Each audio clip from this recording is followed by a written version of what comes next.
if you are paying attention, or maybe even if you're not paying attention to what is going on in the Department of Education and Department of Labor, I am here to help you understand it, even if you may not want to, in order for you to understand how you can act and what you would need to do in order to play your citizen role, get in the game and understand what's happening that will impact you, your children, your neighbors, your community around you.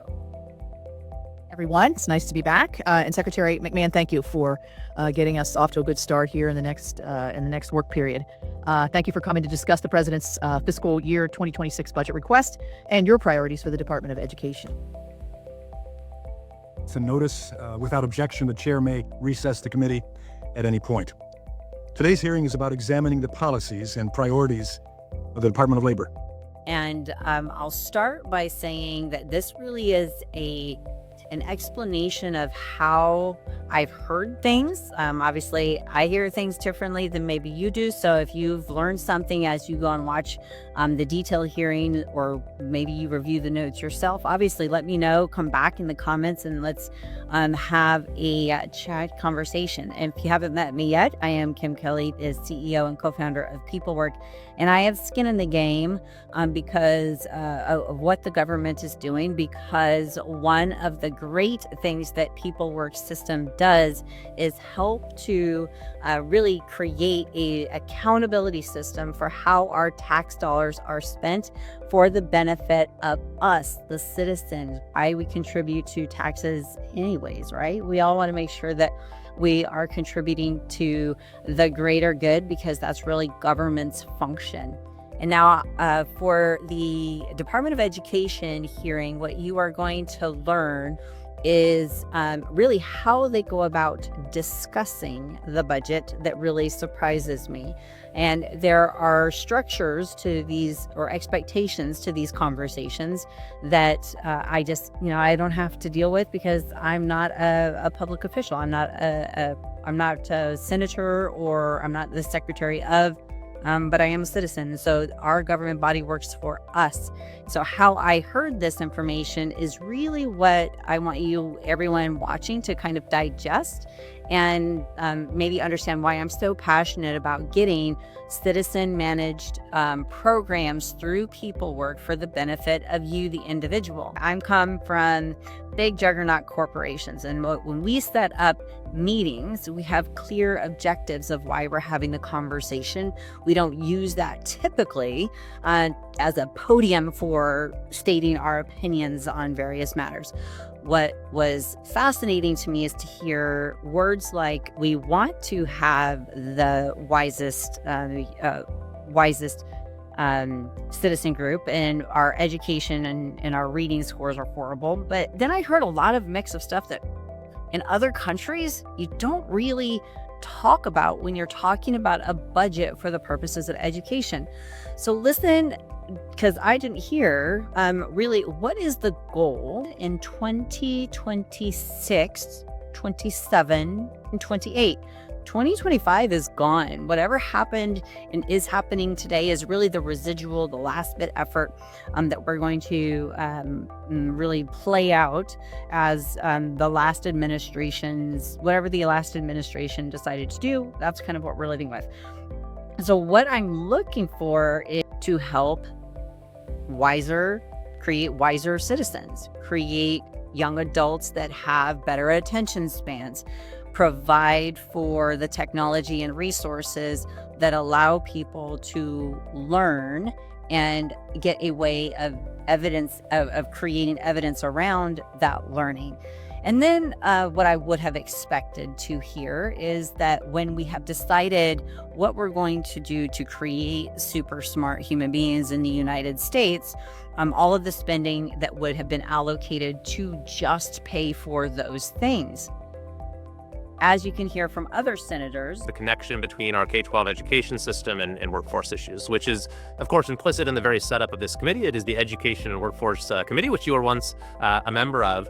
But in many ways, at the level of policy, these two things have been disconnected for a long time. We've kind of got into this mentality that the purpose of our K-12 education system is to prepare students for college, and that everyone should go to college. And we're starting to see a little bit of a swing of the pendulum back towards support supporting things like career education. And I had the chance to speak with a group that assembled in my district earlier this week for a workforce summit at our local community college. And they had folks who are leaders in higher education and K-12 education and major employers from the area thinking about how can we work together to prepare folks for the workforce of the future. Some others that were using the phone as some maniacal device, while the Chinese are out there creating super thinking bands that help their children learn how to increase their attention span.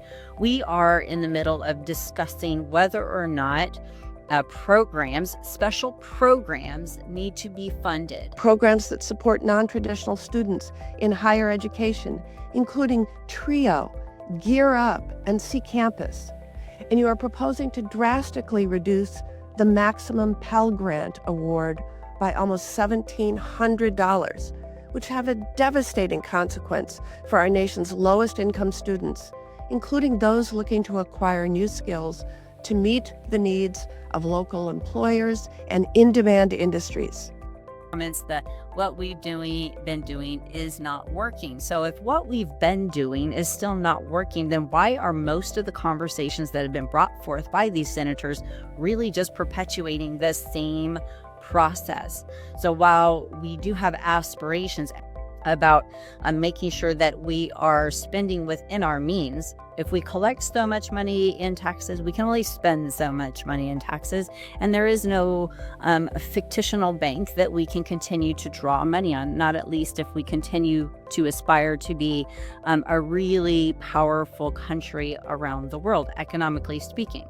So then when you hear specifically, listen to some of the things that Secretary McMahon says. She talks about accountability and where these dollars go. She also talks about putting these dollars as close to the person as possible. But then we start to hear this conflict of distribution, not just from our secretary, but also from the senators. We need to disperse this money to more programs like the Upward Bounds of the world, or we need to distribute this money more to colleges. And what about our universities?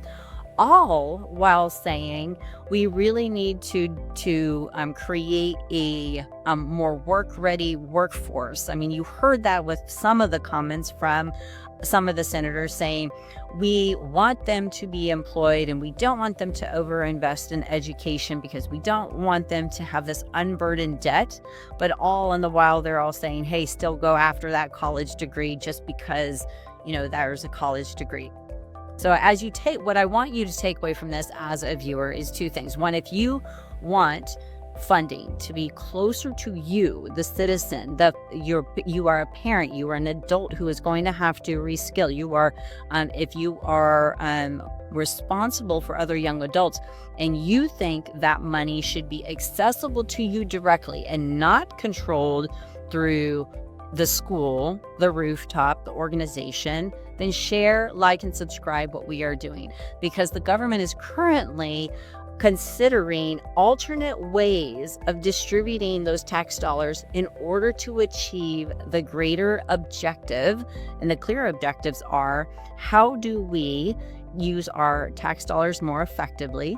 How do we as the government track who benefited from those dollars so that we know that we're getting a return on our investment, specifically when it comes to paying for learning? And the third, which nobody really said, but everybody is kind of saying, is how are we going to allow our individual citizens to have adaptive learning plans that are based on what their interests are? There is a comment from a few of the senators that participated in the Department of Education hearing that speaks somewhere along the lines of, if you're a poor kid and you want to go to college, and if you're a poor kid, you want to get educated. I was a poor kid, and I'm sorry, I did not prioritize getting a degree. I prioritized getting the money. And so in order for me to get the money, that did not equate into a degree, a piece of paper, a completion. It required me to create network, context, and knowledge at the right time. And I'm not the only evidence of that. Many people go through the learning process and expose themselves to university campuses and communities, or college campuses and communities, or now digital communities, in order to create relationships that help them get to where they want to go. So the other bridge here that I'm going to make is with the Department of Labor.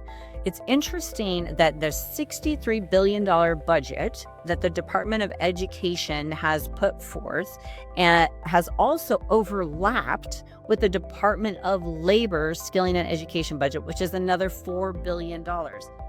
Thank you very much, Chairman Capito, Ranking Member Baldwin, and distinguished members of the subcommittee.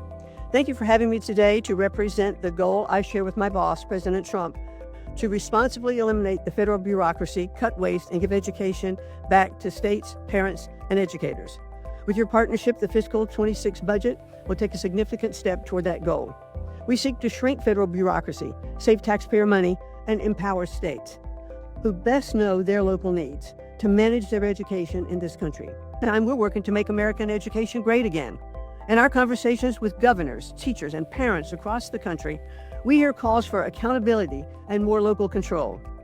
That's our goal, to give parents access to the quality education their kids deserve, to fix the broken higher education industry that has misled students into degrees that don't pay off, and to create safe learning environments.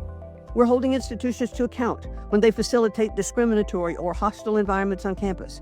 A level playing field with limitless opportunity, I think, is a vision that we all can share. Our budget reflects this vision.